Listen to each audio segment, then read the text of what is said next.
Yeah. So what were we before we were interrupted by Zoom's limit on time? Yes, yes. Fire away, Mike. I'm here. Yeah. So the you wrote in your article, we're jumping around a bit, but you wrote in your article that cancel culture was the central force behind um, wokeism and all the rest of it and political correctness. Why do you say that? I never realized that. I never thought about that because I'd never come Okay, across it. I've never come across it.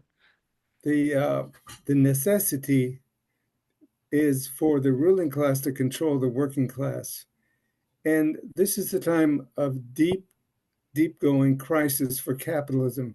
Capitalism is failing in the advanced capitalist countries. It's they they're trying to do reforms. They're trying to improve production. They're trying to improve all the systems that make the world go round in their view, but they're failing repeatedly.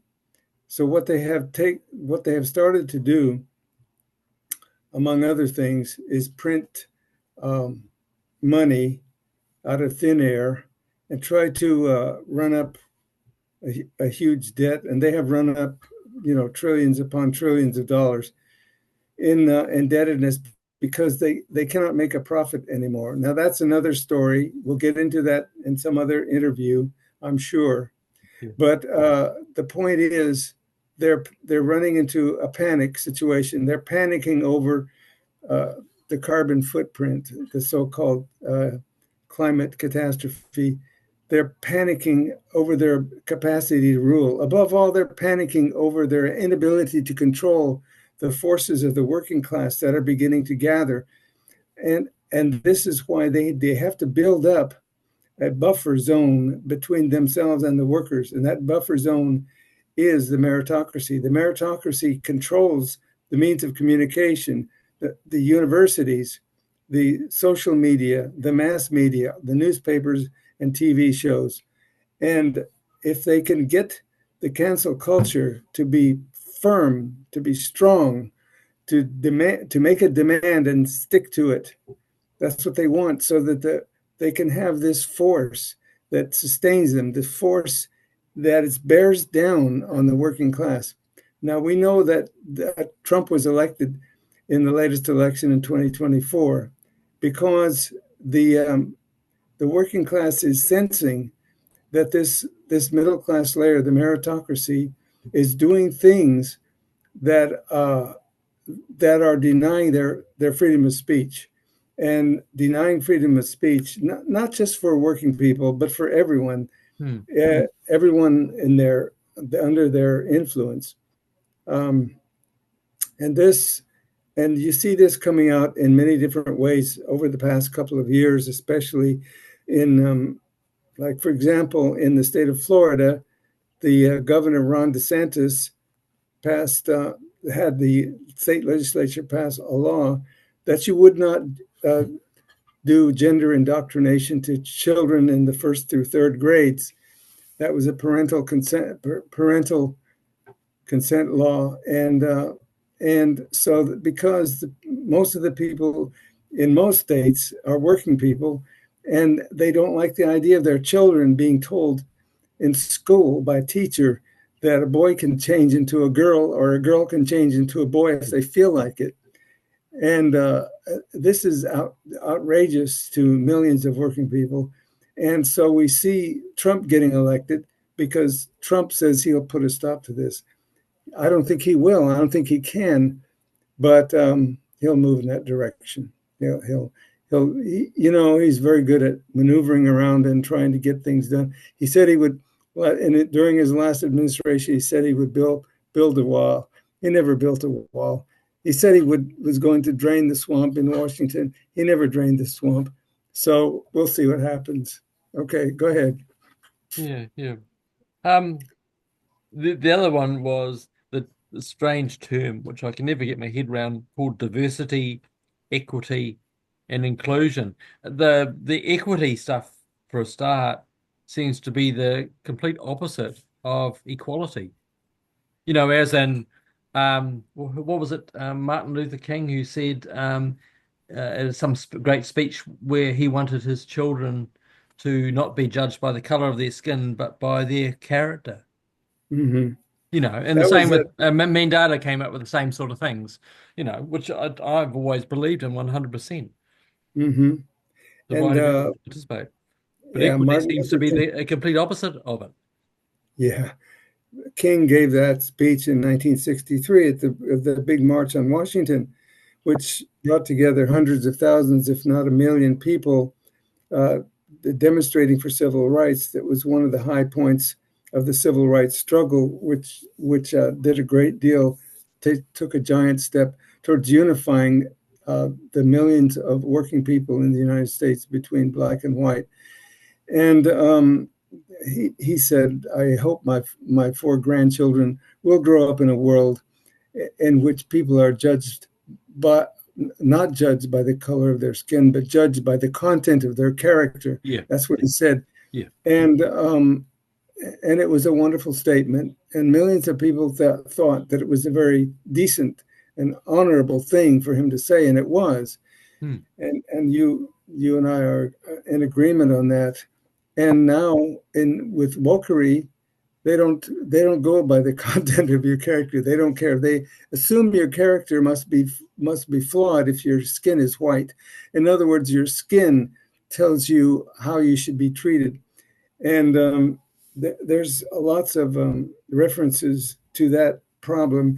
And I I, uh, I rely to a certain extent on John McWhorter, who's one of the prominent personalities on YouTube, and he wrote a book that characterized cancel culture as a religion, and denounced and explained how, and he's not the only one, explained how the introduction of so-called race race critical race theory is actually helping to deteriorate the quality of education received by children in schools that are predominantly black, or black children in all high schools. And the introduction uh, of these policies don't help the students to understand one another, but it helps to divide them. It helps to be suspicious of one another solely on the basis of their skin yeah, color. yeah. But it also it strikes me that much of these changes in education, it's really pernicious.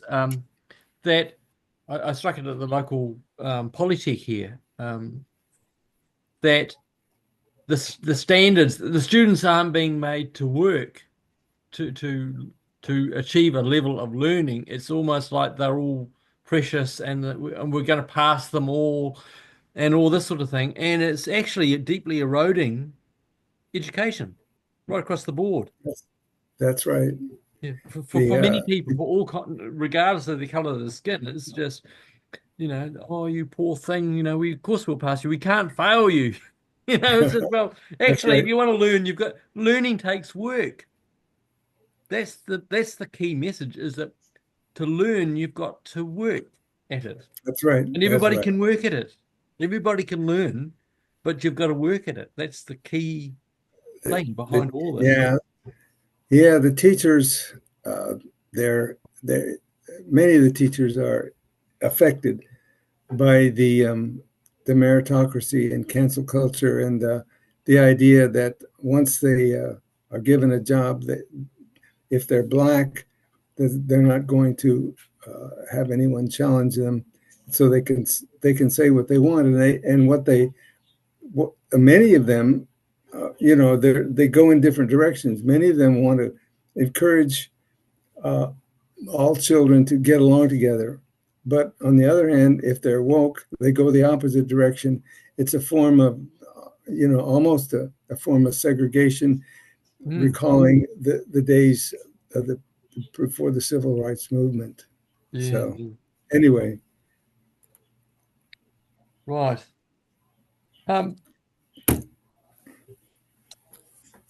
let's Oh, how's see. there was there's a lot on gender identity, and I have read several books on gender identity and included some of that material, but not very much in this particular essay. But I do recommend that people read, for example, books by Helen Joyce and Abigail Schreier. And there's so many lessons you can learn about the way that the promotion of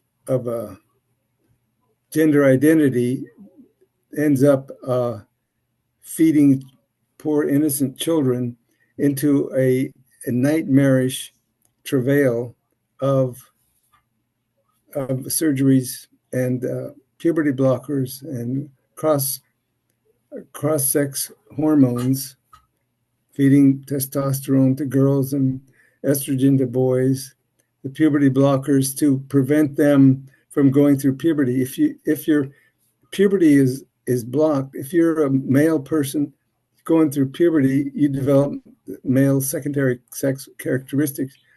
Likewise for the female, you develop the secondary sex characteristics that biology has prepared for you in your maturation process. But if you try to block puberty, if you try to stop those changes from happening, you're defying nature, and it puts you in a category like that often, turns out to be completely the opposite of what you had expected. You had expected to be satisfied and gratified by your new life in the opposite sex, but instead you end up being miserable. And there's a person who became famous for transitioning from male to female, Jazz Jennings. She's well known by people who follow the topic, and she ended up, completely. She still is persisting in her effort to be a female, but I mean, I should say he, but she prefers she. So anyway, she's a disaster area. All right, so enough of that.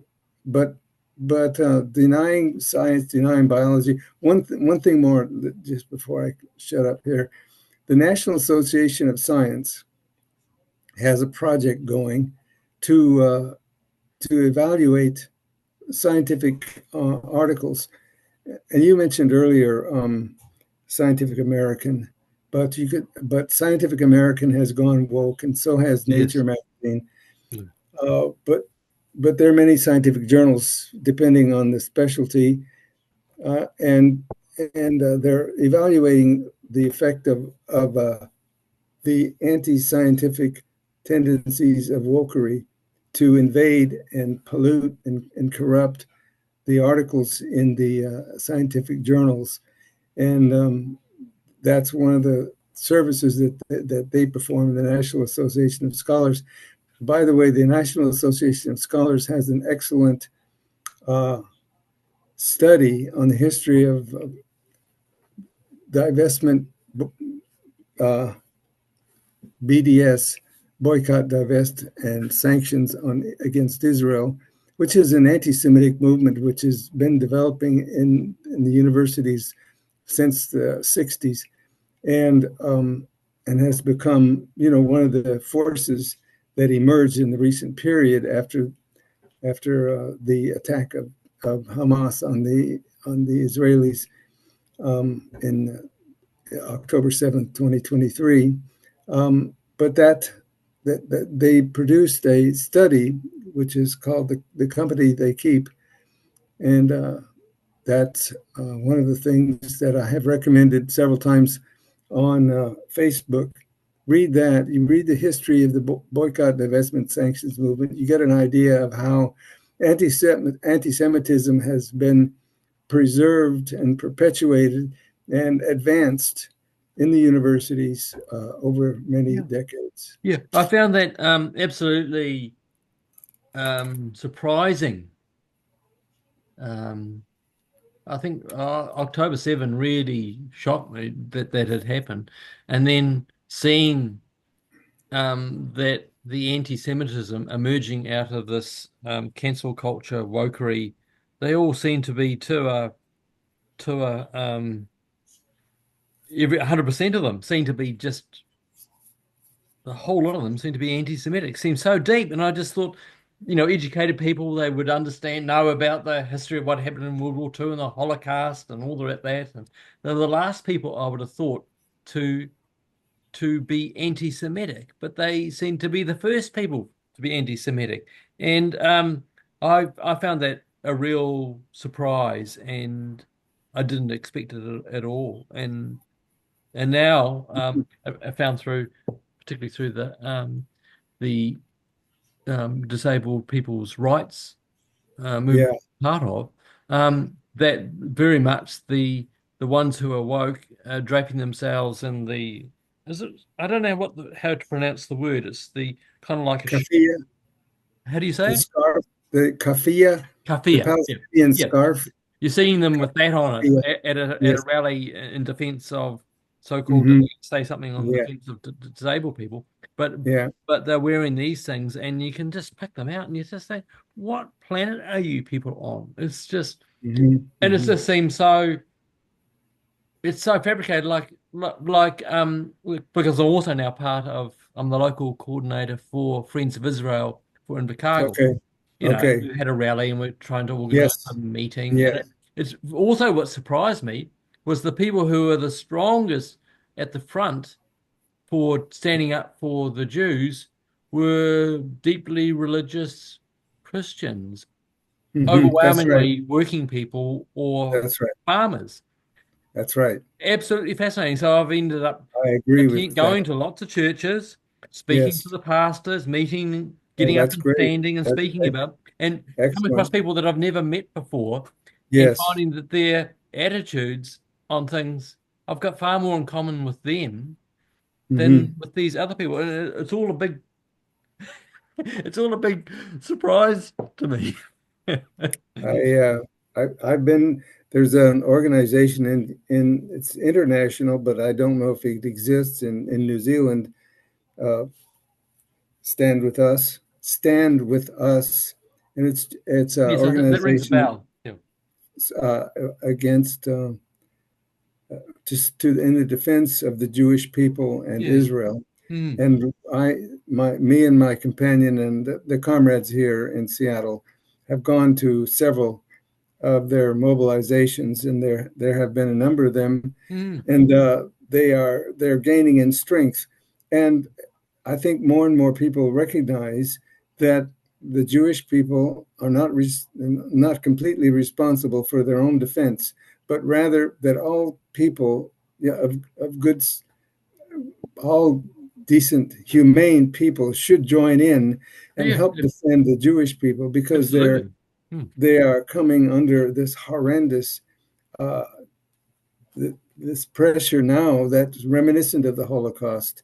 Yeah. And But you know, it strikes, for instance, the absolute lies being produced in they were saying that, for instance, that there was the people in Gaza were starving, and there was massive numbers of truckloads coming from Israel to feed these people, mhm, mhm, and the since Hamas has been largely destroyed, there's these gangs or the remnants of Hamas taking half of the trucks, shooting the local Gazans if they try and take this food, and then that's right. taking the stuff as a fundraising mechanism so that they can buy more weapons and control the local population. The people who were the friends of the Gazans were the people living in the local Jewish kibbutzes just next to Gaza who were going every day to the gates at the border to pick up Gazans who needed medical treatment and taking them to Israeli hospitals and then bringing them back. And they were the Mhm. ones that Hamas targeted. Yeah. Just the whole thing's just. and I just can't believe how these woke people are. I don't know what you call them, but what woke is the term I'd use. That just none of it's factual. There's not a. I saw a thing on Facebook the other day about Jesus being a baby Palestinian. Well, That's right. there was no Palestine then. It was the Kingdom of Israel, and Yeah, Jesus was a Jew. His that's right. Joseph and Mary were Jews. You know, to the extent that we know about them. I mean, it was an area. The Arabs came from central the Saudi Yeah, Peninsula, and you know, with Muhammad and spread around and that whole area. But they were different people. in the meritocracy, Mm, you get special treatment if you tell a creative lie that seems to match the mold of what they're advancing. In this case, uh, the case against Israel, or the case for Israel committing um, genocide. I just saw today the Pope has written a book which it comes. The Pope is not great for explaining himself clearly, but he's thinking about accusing the Israelis of genocide against the Palestinians. He's thinking about it. He's studying it. He's questioning it. In other words, he's more or less attaching himself to the ongoing um, anti anti-Semitic upsurge, which is being also sponsored by the United Nations mm, and the International Criminal Court, which is trying to arrest the officials of the state of Israel and mm, accuse them of genocide. And anyway, you and I are of course, on the same page, and we both agree that the militant newspaper has wonderful coverage uh, of the fight against anti-Semitism, and I'm looking forward to the article on the militant from the militant on Syria, because mm. the situation in Syria is taking a big turn. So we'll see what happens there. Yeah, yeah. Just going back to the cancel culture and the effect on the Yeah, universities.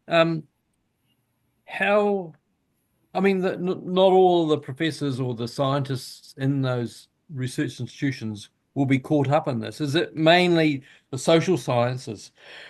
You know, the is it feminist studies or critical race theory? Though I imagine the people who would be doing engineering or chemistry or physics or mathematics would computer. not be so prone to it. Would that be true? I've got no feel for it. Yeah, I agree with you. It's true. There are some attempts to, like, for example, the American Medical Association, American Psychiatric Association, American Pediatric Association. They're all woke now, but that doesn't mean that medical practice is necessarily going to change just because of that. Uh, but in terms of the physical and technical and technological sciences, computer science and physics and chemistry, I think those are relatively untouched. However, there are undoubtedly people who are trying to to write woke journal articles.